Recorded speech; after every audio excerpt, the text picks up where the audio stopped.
네, 이슈앤피플 2부 막 출발했습니다. 2부의 첫 번째 코너는 아웅다웅 뉴스입니다. 이현웅 아나운서 나와 있습니다. 어서 오세요. 어서 오세요. 네, 안녕하십니까. 네, 첫 번째 소식입니다.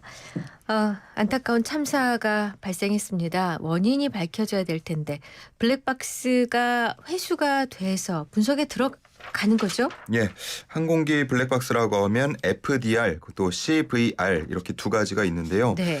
많이 보도를 통해서 이제는 들으셨을 것 같지만 다시 한번 정리를 해드리면 네. FDR은 비행 자료 기록 장치입니다. 네. 그래서 사고 항공기의 비행 경로 또 각 장치의 작동 상태 등을 기록하고 있어서 이에 대한 분석이 나오면 원인을 밝히는 데 도움이 될 것으로 네. 보이고요. 네. CVR은 음성 기록 장치라서 기장하고 부기장이 이 사고 과정에서 어떤 대화를 했는지 또 관제탑과는 어떤 교신을 했는지 네. 항공기에서는 어떠한 작동음 등이 났는지 이런 것들이 기록될 것으로 보입니다. 네. 네네. 어제 국토부가 이 블랙박스 2종을 모두 회수를 했고요.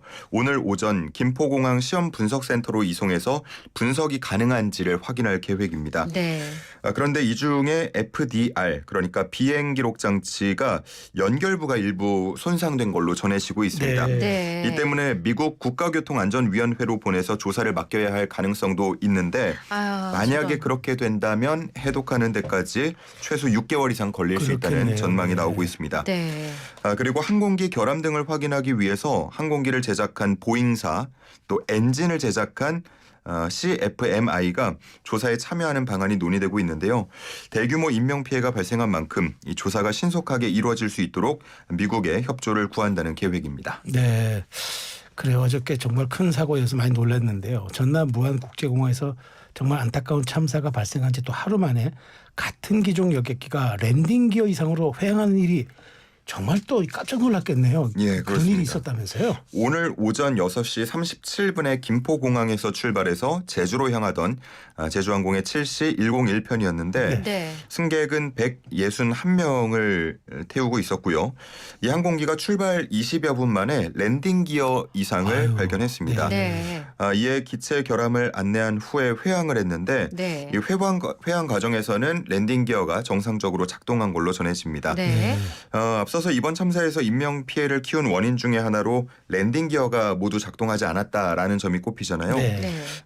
그런데 또다시 랜딩 기어 부분에서 이상이 발견되면서 승객들은 굉장히 불안해했습니다. 결국 7시 25분 김포공항에 내려서 항공기를 교체한 뒤에 1시간 정도 뒤인 8시 34분 다시 제주로 출발했는데 네. 이 과정에서 21명은 가지 않고 140명만 탑승한 네. 것으로 전해지고 있습니다. 네. 많이 네. 놀랐겠네요. 네, 제주항공 측은 이륙 전에는 장비 결함을 발견하지 못했고 운항 도중에 이상을 발견했다고 밝혔는데요.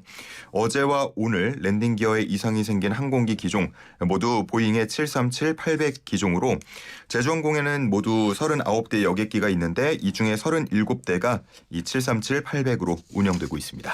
네.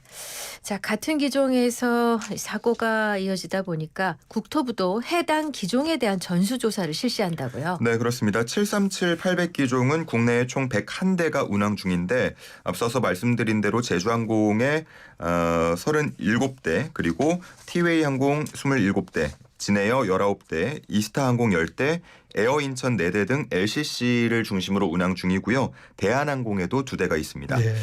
국토부가 이에 대해서 우선적으로 특별 점검을 실시해서 항공기 운항 전후에 점검을 어떻게 하는지 또 고장이나 정비 기록은 잘 남아 있는지 등을 면밀히 들여다볼 계획이라고 밝혔습니다. 근데 이제 우리가 이 기종이 지금 있는 이유가 최근 몇 년 사이 해외에서 들렸던 항공기 사고도 보잉 737 기종이 많았기 때문인 거잖아요. 네, 그렇습니다. 무안국제공항에서 참사가 발생하기 불과 하루 전에도 비슷한 일이 있었는데요. 네. 오슬로 가르데르모엔 공항을 출발해서 암스테르담 스키폴 공항으로 가던 이 737-800 기종의 KLM 여객기가 오슬로 토르프 산데피오르드 공항에 비상 착륙하는 일이 있었습니다. 네. 이 항공기는 당시에 유압장치 고장을 겪은 것으로 파악되는데 비상 착륙을 했고요. 이 과정에서 활주로를 벗어나서 활주로를 넘어가서 풀밭까지 넘어간 후에 멈추는 일이 있었고 부상자는 나오지 않았습니다. 네. 한편 랜딩 기어가 접히지 않아서 문제가 된 경우도 과거에 있었는데 지난 10월에 에어인디아 익스프레스 여객기 또 지난 7월에 영국 저비용 항공사 TUI 여객기가 이런 기체 문제들이 발견되면서 회항한 적이 있습니다. 또 세부 모델은 737 맥스9으로 조금 다르긴 하지만 앞서 지난 1월 많이 기억하실 겁니다. 보도를 통해서 그 장면 보고 깜짝 놀라신 경우 있을 텐데 비행 중에 동체에 구멍이 나는 일 발생한 적도 있었죠. 네. 이 737 기종이라고 한다면 보잉사의 최장수 항공기 모델이고요. 누적 판매량이 무려 10,000대가 넘습니다. 네. 와. 그리고 이 세부 기종 737-800 역시도 1997년에 출시된 후 현재까지 5,000대 넘게 팔린 모델인데 잊을만 하면 이렇게 사고 소식이 전해지면서 굉장히 많은 분들이 불안해하고 네. 있습니다. 네. 근데 이번 사고 희생자들의 안타까운 사연도 전해지고 있죠. 네, 앞서 일부에도 잠시 안내가 됐었는데 제가 다시 한번 정리를 해드리겠습니다. 이번 참사의 최연소 희생자가 3살 아이로 알려졌는데요.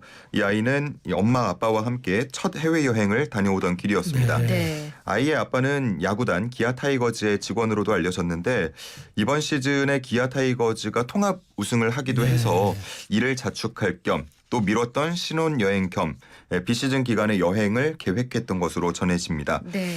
이 가족은 당초 오늘 귀국할 예정이었는데 빈자리가 생겼다는 연락을 받고 일정을 하루 당겨서 귀국했던 것으로 알려졌습니다. 한편 희생자 중 최연장자는 팔순잔치를 위해서 자녀 또 친인척 등과 함께 여행길에 올랐는데 일가족 9명이 참변을 당하는 일이 있었고요. 네. 이번 사고 항공기가 패키지 여행을 위한 전세기였다는 그렇죠. 사실도 네. 알려졌잖아요. 네.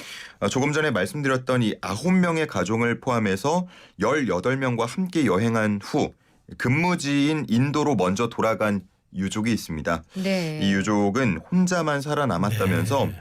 아직도 할아버지 생신이라고 따라온 6살 아이의 목소리가 잊혀지지 않는다. 왜 고통은 나의 몫이냐 라면서 괴로움을 토로하기도 했습니다. 네.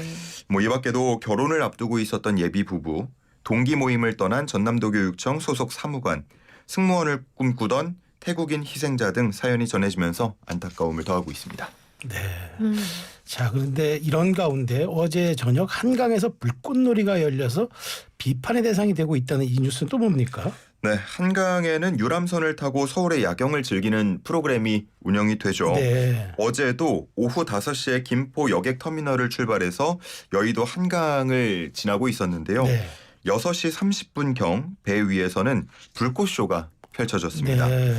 업체 측 설명에 따르면 50여 발이 상공 200m로 발사됐다고 하는데 네.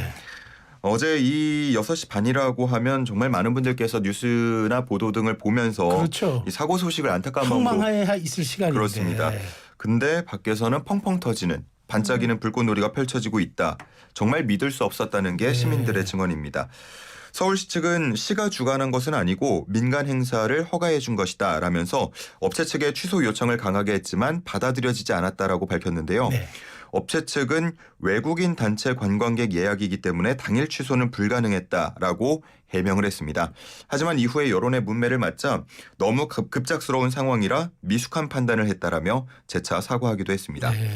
이에 대해서 서울시 측은 오는 31일 예정된 행사는 즉각 취소하도록 했고요. 현재 행정 조치를 검토 중이라고 밝혔습니다. 네. 네.